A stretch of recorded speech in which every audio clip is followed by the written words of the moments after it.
Semarang di Mini War Room di Semarang.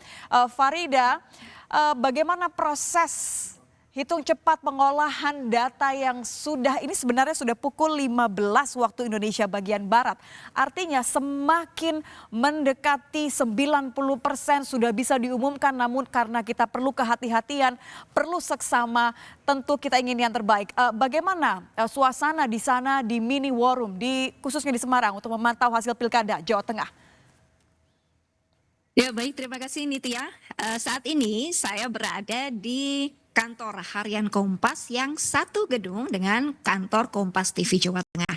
Dan tadi seperti yang Nitya sampaikan bahwa di Mini War Room yang ada di harian Kompas ini cukup rame dan konsen banget. Jadi bisa saya sampaikan pada pemirsa sekalian bahwa Litbang Kompas ini melakukan hitung cepat pada 4 daerah besar yaitu Jakarta, Jatim, Jateng, dan Jabar.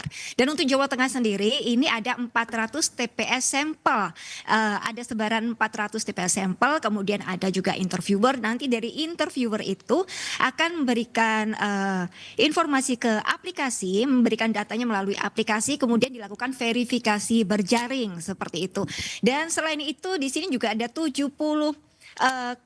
koordinator, diantaranya 70 korlap dan 70 korda. Maksud saya ada 70 koordinator di mana korlap dan korda. Selain itu juga ada tim IT, dan di Mini War Room itu juga ada peneliti dari Litbang Kompas. Kemudian di sana juga tadi sedang rame gitu ya Nitya.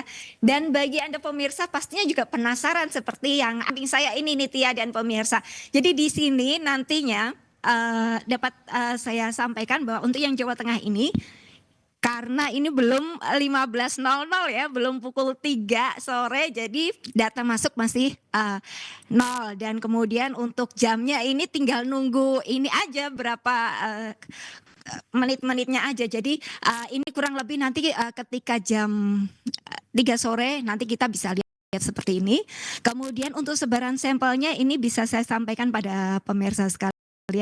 Kurang lebih sebaran sampel ini yang ada peta sebaran di Jawa Tengah. Dan untuk yang peta sebaran ini nanti akan lebih detailnya seperti ini kurang lebihnya pemirsa dan Nitya, nanti untuk masing-masing TPS juga akan tampak. Kemudian ini nantinya untuk pemenang ini akan lebih detail lagi. Misalkan jika nomor paslon yang paling unggul apabila nanti ada paslon 01 nanti akan berwarna merah, kemudian apabila paslon 02 akan berwarna biru, dan apabila tidak ada pemenang akan berwarna hitam. Dan ini adalah detail yang nantinya pada pukul 3 sore bisa dilihat lebih detail.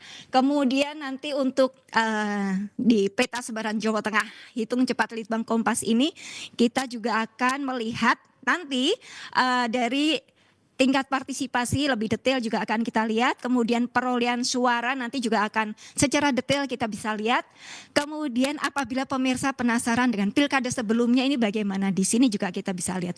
Jadi untuk pilkada Jawa Tengah 2018 ya ini Nitya dan pemirsa sekalian, kita bisa lihat waktu saat itu Pak Ganjar dan Gus Yassin, kemudian dengan Pak Sudirman dan Bu Ida.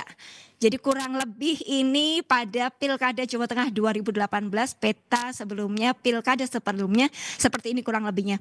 Kemudian untuk yang sebaran sampelnya tadi sudah saya sampaikan, dan kita tinggal menunggu detik-detik pukul 3 sore nanti kita akan lihat hitung cepatnya. Demikian dari Semarang, Jawa Tengah, kembali ke Nitya. Hai, terima kasih Farida Amalia, jurnalis Kompas TV yang terus menjadi bagian dari Mini War Room yang ada di Jawa Tengah, memantau bagaimana proses penghitungan yang didapatkan oleh Litbang Kompas. Di sana ada 2 kata kuncinya. Yang pertama adalah kehati-hatian, yang kedua adalah sabar. Ini juga sesuatu yang kita juga ajak masyarakat Indonesia yang sudah menggunakan hak Anda untuk memilih pemimpin 5 tahun ke depan. Sabar menunggu hasil, karena seperti Farida katakan tadi kita masih menunggu pukul 15. Bagaimana suasananya di Mini War Room di Jawa Timur, tepatnya di Surabaya, sudah ada Alfian Rahman. Alfian, bagaimana kondisinya di sana? Seperti apa pantauannya, seperti apa kerja keras tim Litbang Kompas yang ada di Mini War Room di Jawa Timur?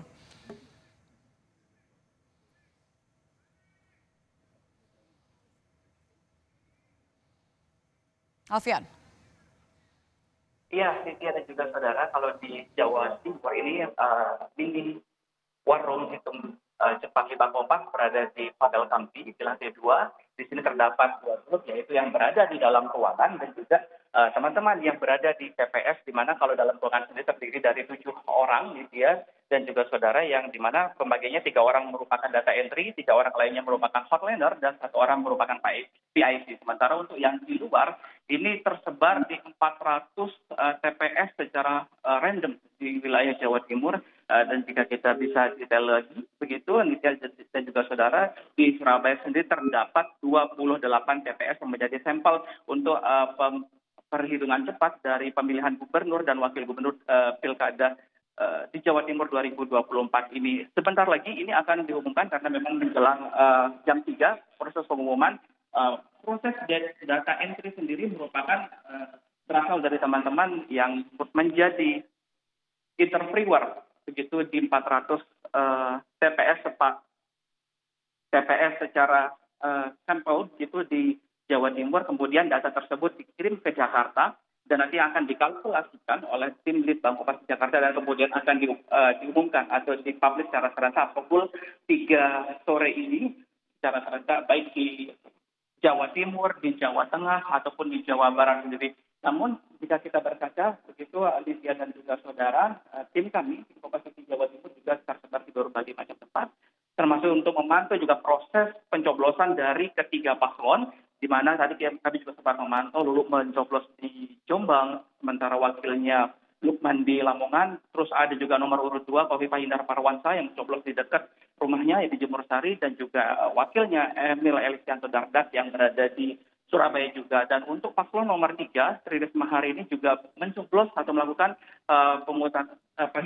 pencoblosan di dekat rumahnya, yaitu di daerah Wiyung, Surabaya. Sementara untuk wakilnya Gus Han yang melakukan pencoblosan di daerah Jombang.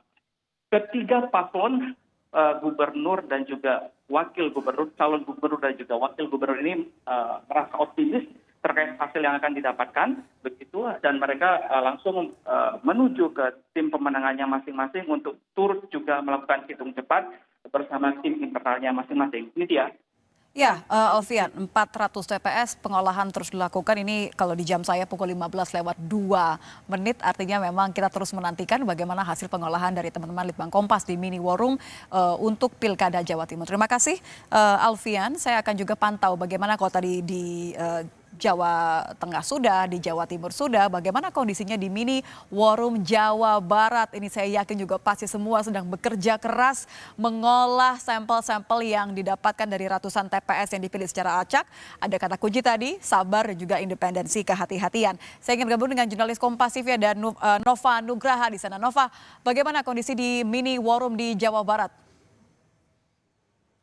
Oke. Baik Anissa dan saudara, saya memang berada tepat di Mini War Room hitung cepat Litbang Kompas yang untuk wilayah Jawa Barat, tepatnya di Jalan RM Marta Dinata, Kota Bandung. Ini memang menjadi tempat di mana semua data entry itu dikumpulkan di sini. Dan selain itu juga tugas yang diemban oleh para survei ini ada beberapa yang menjadi penting. Salah satunya bagaimana mereka juga mengurai masalah di lapangan. Jadi terkadang memang TPS yang bisa disurvei, tapi terkadang juga ada TPS yang tidak bisa disurvei. Itu yang kadang-kadang harus semua masuk ke war room ini dan kemudian bisa dieskalasi bagaimana mereka juga bisa bertindak bergeser dari TPS 1 ke TPS lain jika memang terjadi kendala di lapangan. Ini menjadi pusat hotline kurang lebih begitu. Jadi ini yang penting berada di Mini War Room di wilayah Jawa Barat. Terlebih Jawa Barat menjadi sebuah wilayah DPT terbesar yang ada di Indonesia. Sama seperti halnya Jawa Tengah dan Jawa Timur, ada sampel sekitar 400 TPS dan kemudian dengan jumlah DPT ada 400 TPS ya, dengan sampel yang tersebar di seluruh Jawa Barat yaitu sekitar 20.820 pemilih dari DPT Jawa Barat yang cukup besar. Terus kemudian totalnya ada sekitar 35.925.960 pemilih yang ada di Jawa Barat. Ini sebuah DPT yang cukup besar dan Anda bisa lihat di layar bagaimana sebaran 400 pewawancara tersebar di seluruh Jawa Barat dengan 70 koordinator di 27 kabupaten kota. Ini bisa lihat dari barat, kita bisa lihat dari ujung terbarat yaitu Tenjo di Kabupaten Bogor, terus kemudian juga ada Cisolok Sukabumi, terus kemudian di daerah timur ada Losan di daerah Cirebon, dan kemudian ada Purwadadi Ciamis yang berbatasan dengan Jawa Tengah. Sebaran ini memang cukup besar dan cukup banyak karena memang wilayah Jawa Barat begitu besarnya, dan jika memang Anda di layar bisa melihat ada titik-titik yang memang besar atau kemudian banyak titik-titiknya. Itu disesuaikan dengan DPT terbesar. Jadi kita bisa lihat Kota Bandung begitu titiknya banyak karena memang DPT-nya cukup besar. Terus kemudian Kabupaten Bekasi itu juga DPT-nya besar sehingga titik TPS yang disurveinya pun cukup banyak. Dan kemudian ada Bogor yang DPT-nya besar juga, surveinya juga besar. Dan ini memang menjadi tantangan tersendiri Jawa Barat karena wilayahnya cukup besar, apalagi 4 pasangan calon yang menjadi kontestasi di Jawa Barat ini memilih di daerah masing-masing, tidak ada di Kota Bandung. Ini menjadi tantangan tersendiri bagi Litbang Kompas untuk melakukan survei. Demikian, Nitya. Jurnalis Kompas TV Nova Nugraha melaporkan langsung pantauan suasana di mini war room yang ada di Bandung, tepatnya untuk memantau bagaimana proses penghitungan dan juga rekapitulasi yang dilakukan oleh hitung cepat Litbang Kompas yang masuk sejauh ini 15.06 untuk Pilkada Jawa Barat. Terima kasih rekan-rekan Nova Nugraha, kemudian Alfian Rahman di Jawa Timur dan juga di Jawa Tengah ada Farida Amalia. Terima kasih rekan-rekan, kami akan terus memantau juga kembali kepada